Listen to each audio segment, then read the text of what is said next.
Bonjour à toutes et à tous. Je vous l'avais déjà dit, je vais régulièrement à des groupes de discussion et c'est toujours très intéressant. Récemment, on a eu le sujet de... On dit qu'on a toujours le choix dans la vie, mais qu'en est-il réellement? À chaque fois, il y a des trucs super intéressants qui ressortent et j'ai trouvé que ce sujet pouvait facilement rejoindre la phrase La liberté des uns s'arrête là où commence celle des autres. Parce que voilà, il y a toujours ces gens qui disent on a toujours le choix. Hein. Tout ce que tu vis dans ta vie, c'est parce que tu l'as créé dans ta tête. Mais bon, tout ça, c'est pas facile à maîtriser. Hein. Donc, certaines personnes sont peut-être pas d'accord avec ce genre de phrase. Mais bon, il suffit de vous poser la question, là où vous en êtes aujourd'hui dans votre vie, est-ce que vous l'avez souhaité? Est-ce que vous l'avez espéré? Est-ce que vous y avez pensé dans le passé? Combien de choses dont vous avez rêvé se sont réellement produites? Et combien de choses dont vous avez eu peur se sont réellement produites? Quand on dit qu'on attire ce qu'on pense, on attire tout autant ce dont on a peur que le truc qu'on veut réellement. Si on n'arrive pas à attirer ce qu'on veut réellement, c'est simplement parce qu'on n'est pas focalisé dessus. Hein. Dans la société d'aujourd'hui, il y a des personnes qui, un jour, ils se disent qu'ils vont faire du sport pour perdre du poids. Le jour d'après, ils se disent qu'ils doivent gagner plus d'argent. Le jour encore d'après, ils se disent qu'ils doivent changer de boulot. Après, ils se disent qu'ils sont célibataires, qu'ils doivent trouver une copine. Le jour d'après, ils se disent qu'ils doivent se séparer de la copine qu'ils ont trouvée pendant la soirée. Si vous n'arrêtez pas de changer de cap, comment est-ce que vous voulez obtenir ce que vous voulez? Pour obtenir ce qu'on veut, il faut qu'on soit focalisé, mais ça veut dire que l'esprit doit être focalisé, que tout doit se diriger en fonction de ce que vous avez envie d'avoir, aussi bien l'esprit que le corps, que le mental qui doit aussi être travaillé pour qu'il se calme un petit peu et qu'il arrête de vous faire chier, quoi. Non, parfois ça peut paraître évident, si tu es en train de marcher sur la glace en plein hiver et que tu te dis mince je vais tomber, paf, tu vas finir par tomber. Et au moment où tu vas tomber, tu vas dire, tu vois, je t'avais dit que j'allais tomber. Mais les personnes qui se disent, je vais pas tomber, je vais pas tomber, je vais pas tomber, elles tombent aussi, hein. Oui, parce que l'univers n'accepte pas les négations, pour ceux qui le savent. Hein. Non, ceux qui tombent pas, ils se disent, je vais garder l'équilibre, je vais garder l'équilibre, je vais garder l'équilibre, et ils arrivent à garder l'équilibre. Ou alors, ils y pensent pas, quoi. Ils s'en foutent de tomber ou pas tomber. S'ils tombent, ils se relèvent et puis c'est comme s'il s'était rien passé. En fait, c'est toujours en y mettant du positif et pas de la négation que ça se produit. J'ai entendu dire récemment aussi quelqu'un qui m'est assez cher, qui m'a dit la preuve que la pensée positive existe, c'est tout simplement l'effet placebo. C'est un excellent exemple pour prouver que tu arrives à obtenir ce que tu veux hein, à travers le pouvoir de la pensée. Oui, l'effet nocebo, c'est pareil, mais bon, c'est évident. Si t'as rien de plus intéressant à dire, tu te la coinces, quoi. Ils avaient fait des expériences plus ou moins interdites où ils avaient dit à quelqu'un qui avait le cancer qu'il n'avait pas le cancer et à quelqu'un qui n'avait pas le cancer qu'il avait le cancer. Résultat, celui qui ne l'avait pas l'a chopé et celui qui était persuadé de ne pas l'avoir a fini par guérir. Il y avait encore une autre histoire avec un mec à qui on a annoncé qu'il avait une maladie incurable et qu'il lui restait pas longtemps à vivre. Lui, ce qu'il a fait, c'est qu'il est allé dans un vidéoclub et il a loué que des comédies et il a fait que de rigoler et à force de rigoler, sa maladie est partie. Donc ça arrive, ce genre de truc.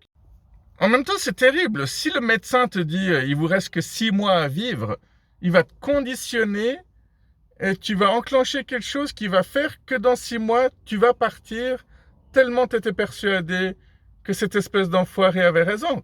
Revenons à la question de base, le choix. On dit qu'on a toujours le choix. Est-ce que vous pensez qu'on a toujours le choix? Bien sûr que non. On a relevé 3 points très importants dans le fait que quand je vous disais la liberté des uns s'arrête là où commence celle des autres, c'est aussi parce que des fois, il y a des choix qui doivent être faits par plusieurs personnes, mais les premières personnes qui font un choix entravent le choix des suivants. Bon, tu peux prendre un exemple partout, la boulangerie, hein, les premières personnes qui arriveront seront les premiers servis et puis elles vont peut-être prendre les choses les meilleures.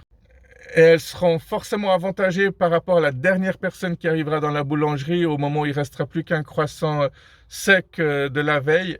Mais oui, mais ça paraît évident qu'on n'a pas toujours le choix. Et moi, j'ai relevé le fait que parfois, on ait aussi le choix d'autres personnes. Et que ça entrave notre propre liberté. Deux exemples concrets, les parents qui ont plusieurs enfants, ils ont forcément des préférés, ce qui est injuste, mais l'école est un très bon exemple aussi. Les profs, ils ont toujours leurs préférés, ils ont toujours le chouchou, et puis ils dénigrent toujours celui qu'ils considèrent comme le cancre ou le dernier de classe.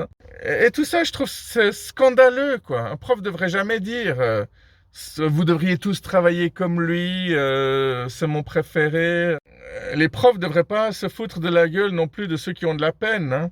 Moi, quand j'avais dit que je voulais aller au collège, on m'a ri au nez. Ha ha, vous, Bibo, vous au collège, laissez-moi rire. Ha ha ha. Non, mais on rigole, mais ça détruit un élève, ce genre de phrase, quoi.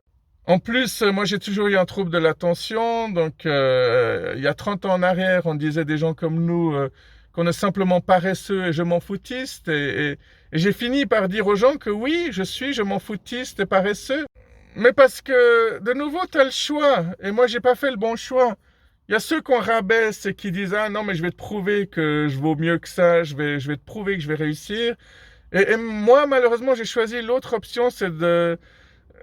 les gens qui disaient « Bibo, t'es un raté », dans ma tête, je me suis dit « ok, mais je vais te prouver à quel point je suis un raté. » Tu n'en as même pas conscience, t'imagines même pas, mon gars, quoi.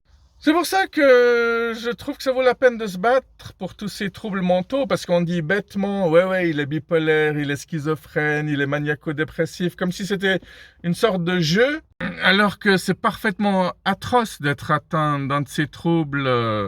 L'anorexie est certainement le pire, hein. Ça rejoint un peu toutes ces jeunes filles qui quittent leurs copains en disant « Ah, c'était un pervers narcissique », simplement parce que c'est à la mode de dire ça. Et toutes les copines qui disent « Ah, c'est pas possible, ces mecs, tous pareils, tous des salauds ». Et du coup, on oublie qu'il y a aussi des femmes perverses narcissiques. On oublie aussi qu'il y a des femmes qui abusent d'enfants aussi, hein. C'est pas parce qu'il y en a moins qu'il y en a pas, hein. Et là, je ressors d'un groupe de discussion où on a parlé du fait qu'on rentre dans sa coquille ou alors on sort de sa coquille. Donc, qu'est-ce qui en est ressorti? À quel moment est-ce que les œufs, au sens propre, décident d'éclore? S'il y a 4 œufs, est-ce que le premier qui éclore, je sais pas comment on prononce, je sais pas comment on dit, c'est pas grave, vous m'avez compris. Le premier qui se met à péter sa coquille, il va donner une certaine impulsion, un certain courage, une certaine dynamique aux autres. Moi, je pense que des fois, il peut y avoir 2-3 heures entre le premier qui est éclos et le dernier, mais il n'y a pas une immense différence de plusieurs jours, plusieurs semaines. Rester dans sa coquille, c'est toute une histoire, c'était tout un débat, hein. Tu sais, quand ces gens, ils vont chez le psy, qui ont les bras croisés, qu'ils ont un regard méfiant, un peu colérique ou apeuré, c'est pas facile pour ces gens-là de se dévoiler. Tout dépend aussi si tout le monde a saoulé une personne en lui disant « Ah, toi, t'es bizarre, faut vraiment que tu ailles voir un psy ». Peut-être qu'au moment où la personne finit par accepter d'y aller, alors qu'elle n'a pas l'impression d'avoir un problème, il va quand même. Parce que c'est ça aussi, être dans une coquille. Est-ce que c'est vraiment un problème? Peut-être que ça surprend certaines personnes d'entendre d'autres leur dire « Toi, il faut que tu sortes de ta coquille, parce que si t'es bien comme ça, pourquoi changer ?»